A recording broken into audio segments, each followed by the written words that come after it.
Hello everyone, here I am again.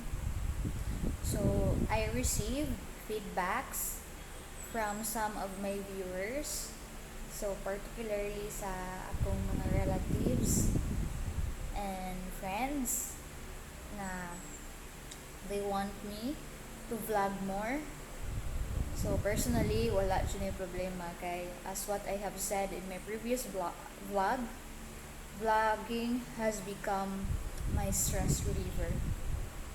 So karon, obviously I'm at my office. So mailhan man jud na ako sa office kaya akong background ang schedule of fees sa Integrated Bar of the Philippines. Yeah. So karon, I'm working on something since ang filing of pleadings in court kay through email naman lang. So karon I am in the process of emailing a pleading, but usa day sa challenge ani nga style is slow internet connection. Yeah, so sa una, before pandemic, ang challenge is traffic. Karon, slow internet connection. So same agony. So I have talked about my spiritual life, my love life, my ideal man. Now, supposedly, I'm going to air my today's playlist.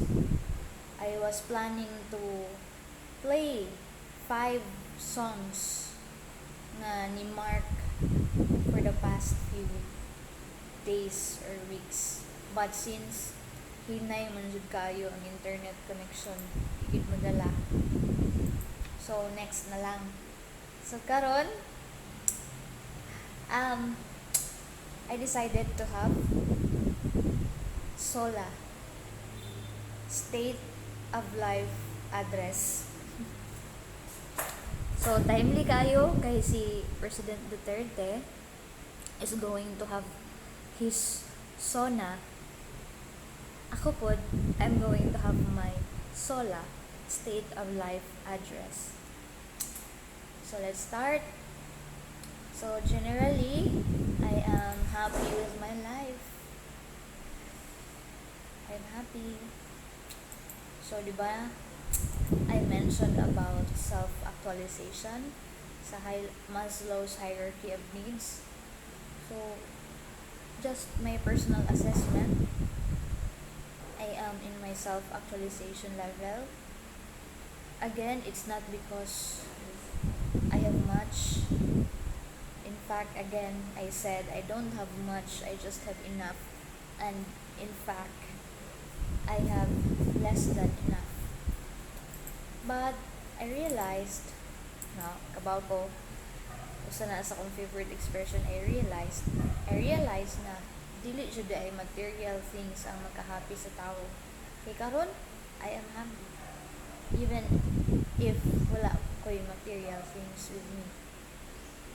Personally, what makes a person happy is when wala siya mga unresolved na issues, wala siya mga unresolved na goals, wala siya mga unfinished business. So, I guess, usa na sa makapahappy sa tao. So, by saying those, I guess ma-equate na to ang happiness with peace of mind. So, tinuod, kung nakay peace of mind, you will be happy. But having peace of mind doesn't necessarily mean nga wa kay worries. Okay. Ako, I have peace of mind generally, but I still have worries. But I guess what I meant about having peace of mind is coming into terms that there are things that you can control and there are things that you cannot control. And having peace of mind means letting go of those things you cannot control. Deep na to da. So let's go back to my SOLA. So first, generally, I'm happy. Then second, what am I doing right now and these days? So if you are going to look at my Facebook bio, I put there writer, trial lawyer, real estate property consultant, college professor, and insurance advisor. So, true to those words, I'm doing those things. So, for the writer part, I have always been writing all my life. So, I realized it was in grade 4 when I wanted to write a book. So we had an activity wherein we had to answer an essay. And then we had to write it in English. And while writing, I realized that I want to do it more. I want to write more. I want to express myself more. So, nisamot jud akong passion for writing when I was in grade 6, when I was able to read the diary of Anne Frank, the diary of a little girl during World War II, wherein all his entries of her diaries were collectively entitled "People Are Really Good at Heart." Because when you sum up her diaries, you will notice that in the middle of the war, she managed to be positive. She managed to look at the bright side, to look at the good side of people. So I really enjoyed reading her diary. And after that, I also kept my own diary. So since I guess since first year high school, I have been writing diaries. Especially that it became a requirement when I was in 4th year for our English class.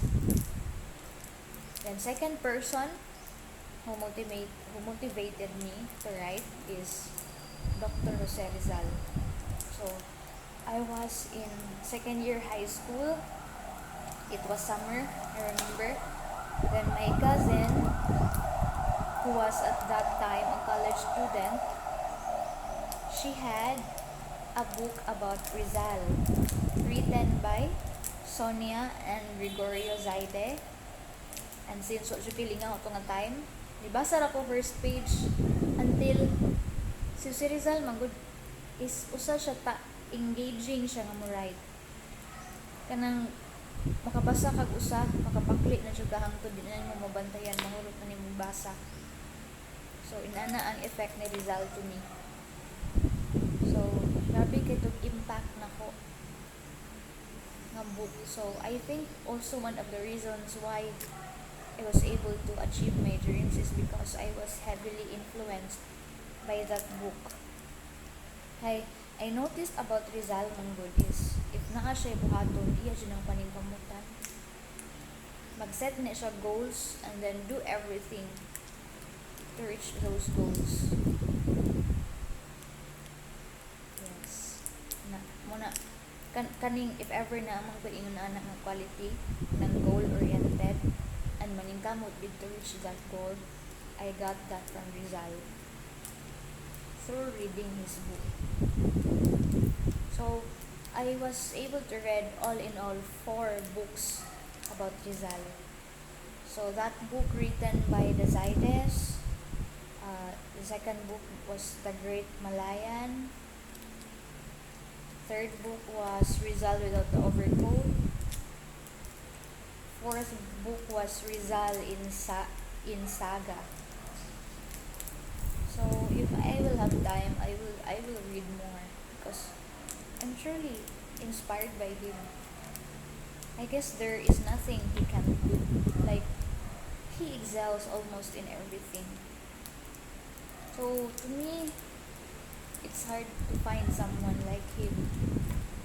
But I really wish these days that we can have someone like him, because the Philippines is in another form of crisis. So if during Rizal's time, colonization was an issue, a great issue, this time, more than just colonization issues, more difficult issues. So how I wish there is modern day Rizal that will save us. So that is the writer part.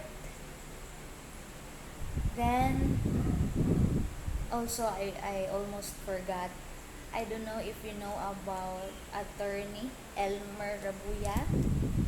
He's the third person who inspired me to want to become a writer. So I read his book, his property book, when I was in second year in law school.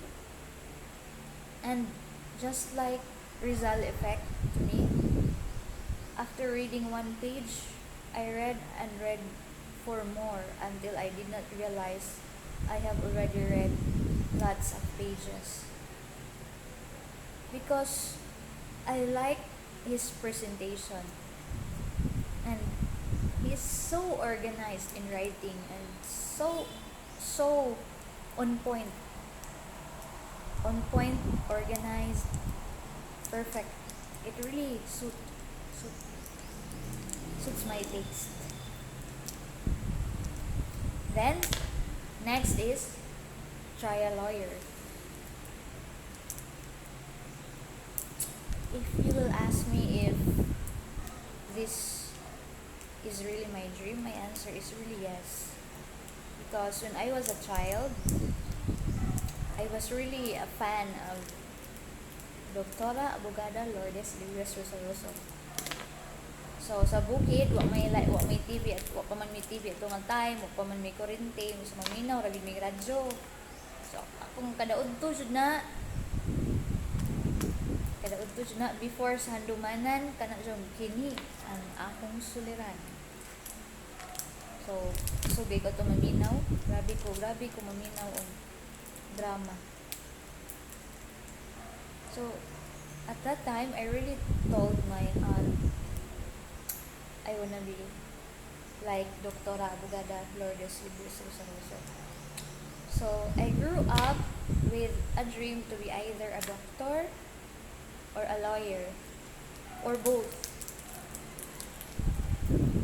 But when I was in college, my mother influenced me to take up nursing. So initially, I did not want to take up, I never thought, to be honest, I never thought of that course because, frankly speaking, when I was in elementary, I did not think much about that course. I was like thinking, pang gwapa raman na nga kuan nga kurso kay di ba ang mga nurse gwapa kay tan-awon tungod sila ng uniform. Para sa ako murag dili bagay sa akong personality. Plus I also had that fear of injection. Plus I knew nga clumsy pa siya po, may pagka-clumsy, so hadlok siya ko mag-nursing. But I thought nga I don't want to regret. I wanted to conquer my fear. So di ko ganahan nga mulukbak ko ato nga tay, mulukbak niya ako niya makaingon ko na. Ay may pabitaw nag-nursing ko sa. So after taking all things into consideration, I said yes to my mother and took up nursing. It was a difficult journey. At that time, I was a nursing student. Ako pa yun ang kinamanggulangan. Akong misaligan sa akong mama kaya nag-work siya abroad. Inaapa ko yung responsibility sa class. Grabe. But if there is one thing that nursing helped me, that is really discipline. Discipline. I really became disciplined because of nursing. Bawal ra ba ma-late? Dapat should mo comply sa mga requirements. Dapat should magsikag sulat, magsikag memorize sa mga bones, something like that. So now po, I eventually loved nursing to the point that I wanted to become a doctor. But I knew nga dili jud kaya financially. So I gave up on my dream, on that dream to become a doctor. And I really thought, I kept on thinking how to level up myself. Kaya I realized nga, hindi naman gid, wala naman siya pag-asa ang nursing ato nga time for me. Exploited naman siya kayo. So, I thought of going back to my childhood dream to become a lawyer. Yeah. Karon, I am choosing to be a trial lawyer. Because I felt that of all the field, arin jud na ko pinakamagamit ako ang knowledge na na-acquire during law school. This is where my heart is. Difficult, especially I'm practicing solo. But if you have noticed, I am a kind of person who wants to conquer her fears.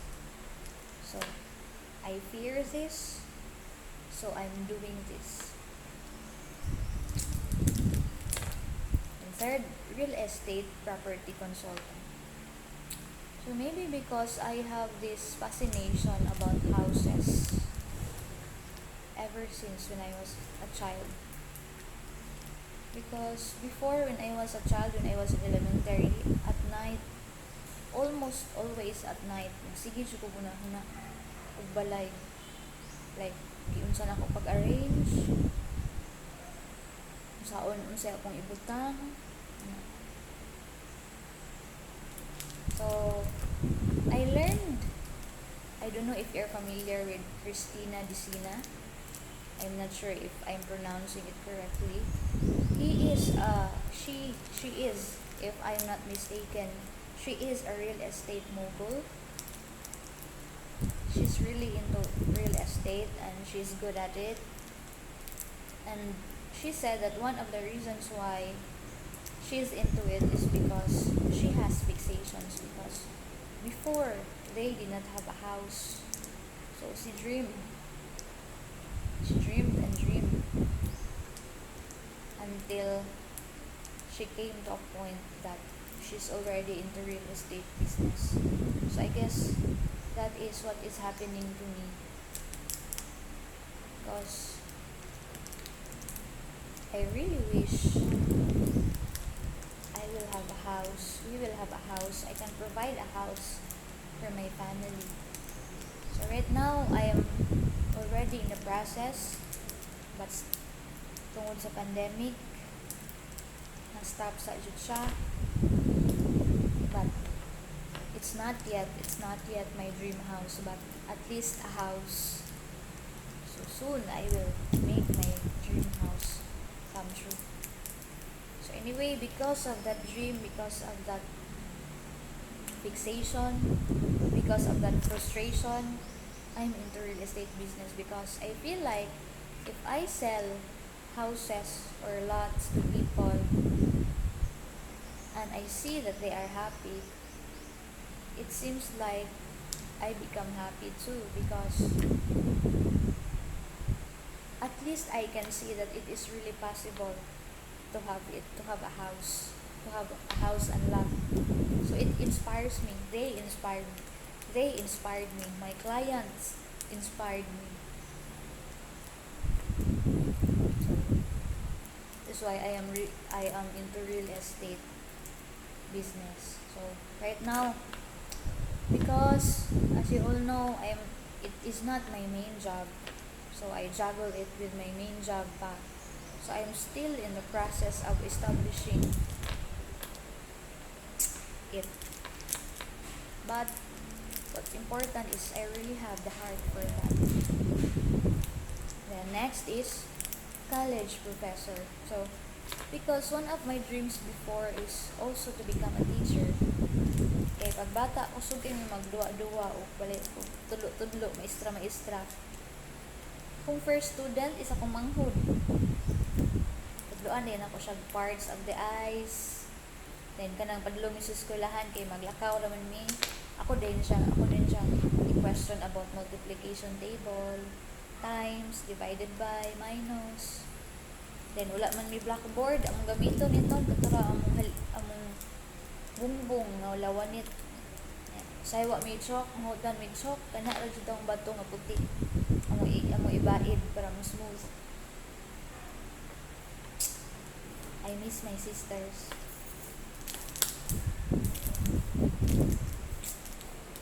So, karon nga I am an adult, I'm making those dreams come true. So, sa ako yung first week as a teacher sa Carter City College, grabe ko ka-excited.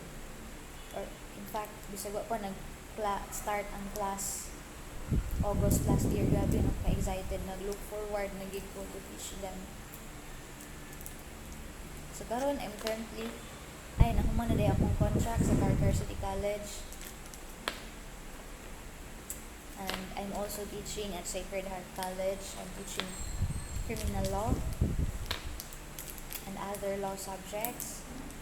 So it is also, aside from teaching is my passion, it is also my way of studying. Because of course, when I teach, I have to study. So I revise penal code from time to time. Because criminal law is really my favorite subject when I was in law school. It became my favorite. One of the reasons why is my professor. If she is watching right now, hello, Attorney Daphne de Goma. But before siya ni take over sa class, we had a substitute teacher for 2 weeks because she was in Macau. So ni take over iyang brother. And he was really very good. He was really very good. So he was also one of the reasons why criminal law is my favorite subject. You know, lahi ra ang effects sa criminal law. I'm not saying I'm the best sa criminal law or I'm very good, but I have my heart for it. And unang karon kasagaran of my cases or criminal cases, wala na ko tuyo yun. Wala na ko tuyo criminal cases. But I love it. I love them. I love handling them. And then next akong pagka-insurance advisor. So I am a licensed insurance advisor. I became licensed like last May 2019. Di naman na pareha sa una no nga makadit sa pagbaligya na nag-take naman ng exam. So of the 5, it is really the least na natagaan ako time, but it doesn't mean I don't like it. Soon yun.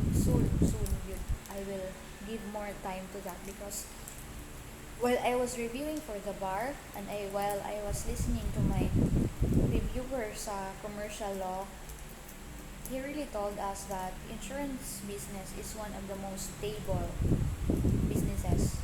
Okay, papakuno siya, tagsara kuno kay na insurance companies na malugi. So, I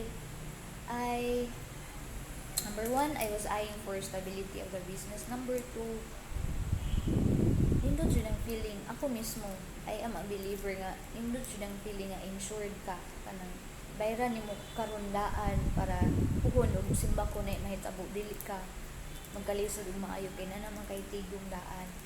So, preparation. Almost everything in life really needs preparation, and it's better if you are prepared. Right? So that is my state of life address. So first, I said I'm generally happy. Second, I explained what I am doing as indicated in my Facebook bio. So writer, trial lawyer, real estate property consultant, college professor, insurance advisor.